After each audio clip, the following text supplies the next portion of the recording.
Welcome back to Satisfactory 1.2. My name is Nilaus and we're here with our starter base, and today we're going to work on climbing a little bit on the tech tree so we can push forward and get some more work done. At the end of the last episode I said that I wanted to raise the entire platform further up, which is what I've done here. I've also built some other things sort of off camera. The reason why I've done that is because this series I want this to progress, and if I do every little build then it'll be too many episodes. So this is a pretty clever, I think, way to make here modular frames. They come from reinforced iron plates and steel pipes. Steel pipes are not going to be steel, they are going to be iron instead.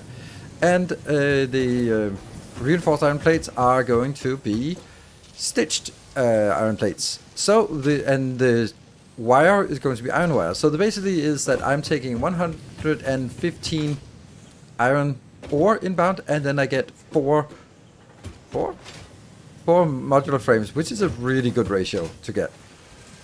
Let's see, 3, 6. Oh, I get 6 of these. Yeah, 6 per minute of the modular frames. That means we get plenty of modular frames, and we have everything put into these boxes here. So we now have everything available in here. Very nice. So now it gets really easy for us to expand further.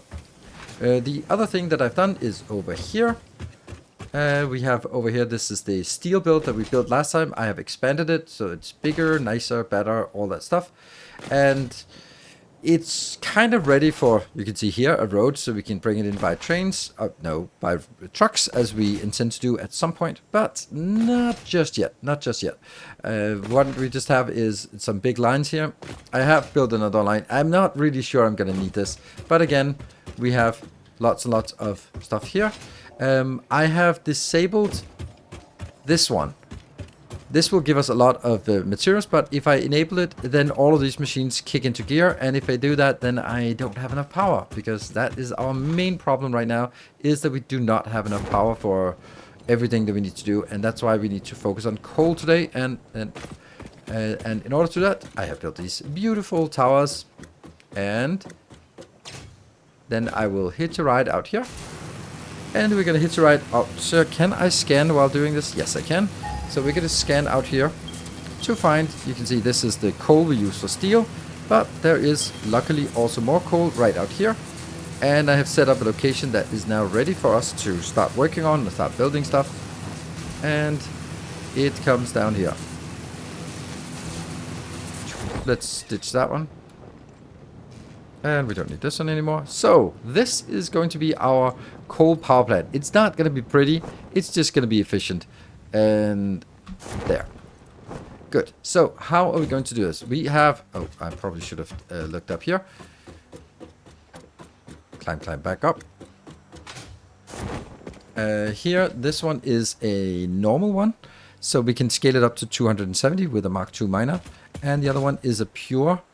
So that is much easier to get to 270, which is the maximum we can put on a belt. So we need 270. That means it is 18. Each of these will go into 18 coal power plants. And 18 coal power plants will give us 1,350 megawatt of power. And then we have 2 of those, so we can get up to 2,700 megawatts of power when we get this done. If we look at it, we're going to go here, production. No, here, this one. Coal power plant. And I'm going to bring it out here on the side and then sort of figure out how we're going to do it. This is way too close, so let's make it here. And then I need to pull it closer. I think this is the right location. No, it has to be like this. And if you go on the side, yes, because now if I build it like this, then I can do, this will go, this is these modules inbound. I'll do this. Take these 2 out. And then perfect. And then we can go over here and do pipes. I know someone will say, hey, there's actually T intersection pipes, but I don't know. I don't have those. Well, I do have them. So here, the easiest, most logical thing for us to do would be making a little blueprint and then stamp it down 1 billion times. But unfortunately, that's not the case. It's not possible because this is too tall for a 4x4 blueprint, and we can't get the 5x5 blueprint. So, lovely. So this cannot be blueprinted. So the only thing we can do is we can take this one, and then I can place it here and try to sort of gauge whether it's the same location. Is it? No, it's not. Moving there. And build another one. You kind of get the drift, right? So we now need to build the whole row down here. And then, let's say 1, 2, 3. We'll build 6 of them. 4, 5, and the last one is 6, because each 6, if we look at each of these, they consume 15. It's annoying that it doesn't say, but they consume 15 coal. Does it say anything? Oh, yeah. Oh, that's nice. It does say here 15. Ooh, but it doesn't say about the water. But the water, oh, there we go, 45. Ah, this is so nice. This is lovely that they have this one here. So it takes 15 coal. That's why we can get 18, and then we need 45. 6 times 45 is 270. And one of these beautiful pumps, 5 there. One of these beautiful pumps. Let's build that here. Would then be able to get a pump here, or a extractor. This extractor can, with a little help, be buffed up to 300, which is the capacity of a pipe, Mark 1 pipe. So I want to do this, even though it takes quite a lot of power, but I just don't bother with setting up more of these. You can definitely save on power and then get more power if you did it in a different way. But I really just like the idea of just not building this, because these cannot be sort of grid aligned easily. So yeah, we'll build this. So basically this means that we need to build 18 coal power plants, and then we'll also need 3 of these on the side, and the same thing on the other side. But we're not going to hook everything up at once, because these will take all the power and then they'll crash the power. So we have to sort of slowly start it up. But first, let's build the infrastructure. Okay, so this is it. I think what we have is 2 times 18 coal power plants. It's beautiful. We can just wish this away on YouTube. And then we have all the 4, nice, 3 pumps on either side. So what I've done is I've hooked everything up, but I have disabled all the pumps, and I have disabled both of the miners, because if I do anything, then it breaks. If we look at this, I do have some capacity, but not a lot of capacity. So we're going to be sort of slowly enabling it. We're going to enable this one, because this one in and of itself will also be generating some power here, or consuming some power. 17, there we go. And what this goes now down here. And what I want it to do is I want to saturate this entire belt, and only once it's completely saturated and the belt here is stopped, then I'm going to start enabling the other ones. I might as well do the same thing for you, because I think I can actually keep both of these online at the same time. That shouldn't be too much of an issue. Like, this is 43, so it's kind of a lot more, but this will allow it to just fill up. And then once this is filled up, we're going to be enabling... Oh, look at that rainbow. Oh, I've never seen that before. Oh, that's so cool. I think we're about ready for the next step. This one is completely stalled, and this one is just filling up the last down the line. I have built another little power plant here, or the power pole. I think that's actually a nicer way, because this is actually sort of fits in the height that I can just jump up here. And we can then go all the way from here, hopefully leap all the way up. So we should be ready to go in and fire up the water. I'm doing it maybe a little bit over careful here, but let's just do that there.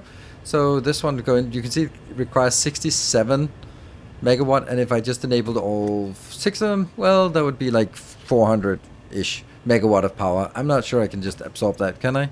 I can actually, because the rest of the base is very nicely idling.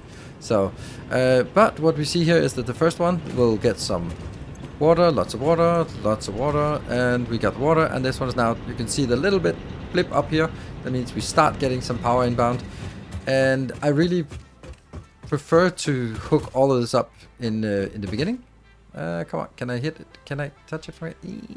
No. Oh, configure water. There we go. I'll also fire that one up. So now the other side is also working. And we look at this. Just when it starts pumping, it should pump really quickly with 300 as soon as it sort of gets the first... Yeah, there we go. And there we go. Pumping with 300 now. Now-ish. Good. And we start getting some power. And then we can see this should... The capacity is skyrocketing. Oh, right. The maximum is still the maximum. Right. Okay. But the capacity here is increasing. And we can see that the actual consumption here, or the actual production and the demand is separating. That means we're now starting to produce more than we actually use, and that means the biomass burners will start gradually turning off.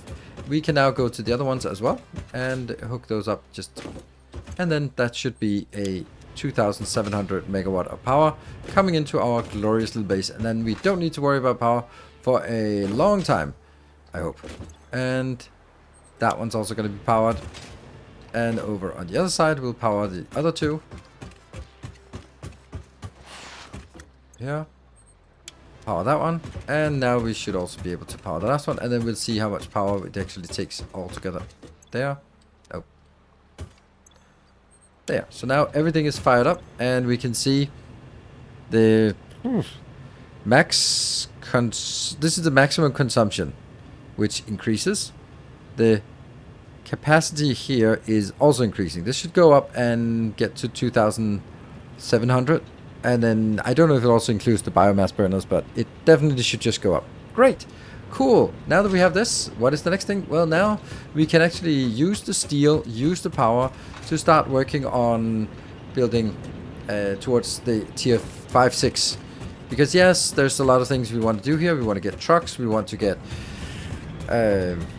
rotors, motors, stators, those kind of things, heavy modular frames, encased industrial beams. Actually, encased industrial beams is the most important one to get. Let's get you, and then click.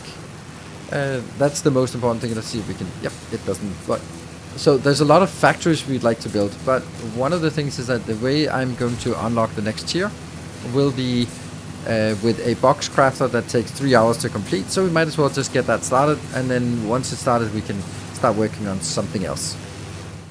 We're now back here in our default base and just looking at what's going to happen here. We are going to go into our blueprint, and then I have a blueprint that I have prepared. The yellow ones are the ones from version 1.0. The blue ones, this dark blue one, is the ones from that I've updated for 1.2. So those are available to Patreon supporters together with all the save games. So if you, for example, want to see how I built the rotors or the frames that I just skipped over in this this episode, then you can just take a look at the save game if you are supporting on Patreon. And also just building up a new repository of blueprints. So this one is a really brilliant blueprint. We need to make some stuff. Let's just stamp it down, right? Yeah, we got it. All right, so this blueprint is... I love it. So if we want to make the next level of the space elevator, let's just stamp that down here. Then we can see we need 1,000 of the smart plates, 1,000 of the frames, and 100 of the wiring. Cool. So if only we sort of could just know exactly what we need in here. There we go. This is exactly what we need. And then when we get there, we can put all these things in here, and then we can hook it up. And then once we hook it up, it'll just start working. It'll crank it out and go over on here and put it out into these 3 boxes, where we can then pick it up afterwards and then put it into the space elevator if we feel so inclined, or when we feel so inclined. So this is something that will run for 200 minutes once we hook it up, and of course take some power. So that's why we have waited until now to build it. But it's very simple. So let me grab all these things. This is all things we have now. So this is why we built the modular frames, so that could sort of build up while we are out there making power. We had the steel beams, and everything else is just normal stuff. So I have filled up everything in here. This one is filling it into 2 boxes because 1 box wouldn't be enough. Here we got the frames. We got that. There. There. And there. Everything is good. The only thing we need to do is run to the back and hook it up to power. And then we should slowly see that it is getting started. There. Let's move up on top. Yeah. And we can see that these are working. So the first one here is making smart plating. It makes 5 smart plating per minute. And then I need 2,000 1,000 of this, so that means it takes 200 minutes. So I haven't scaled in the other ones. I've just basically said if it takes less than 200 minutes, then it's fine. This one is the wiring needs just 100, so this will be done very quickly. So no reason to worry about that. And the last one over here. This one is also just making 5 per minute, and this one also needs 1,000. So this will also be done in 200 minutes. So 200 minutes, that is, who knows what that is, 3 hours and 20 minutes. So we just need to let this one run. And while we do that, we can get started on the next project. The next project being the encased industrial beam is the most important thing, because encased industrial beam just enables some other things. So what we're going to do that's going to be in the next episode is we are going to go out here and start working on something out there-ish, or on this side here. Out here we want on this side to have some branches in that will be serviced by trucks that are running on this road. So there'll be branches in it, kind of like the bus build we did in the previous season, and except that we're not feeding with a bus, but we're feeding with a line of trucks. I don't think it's going to be better, but I think it'll look cool with having trucks all over the place. So that is going to be for next episode. Thank you very much for watching this time. And remember, the blueprints and save games are available to patron supporters. So thank you very much, everyone who's supporting on Patreon and helping support the channel and the work I do here. I'll also stream this rigorously on Twitch TV/Nilaus over the next, well, however long it takes until Factorio 2.1 comes in. And then we'll switch over to that. So do stay tuned. Until next time, take care and stay effective.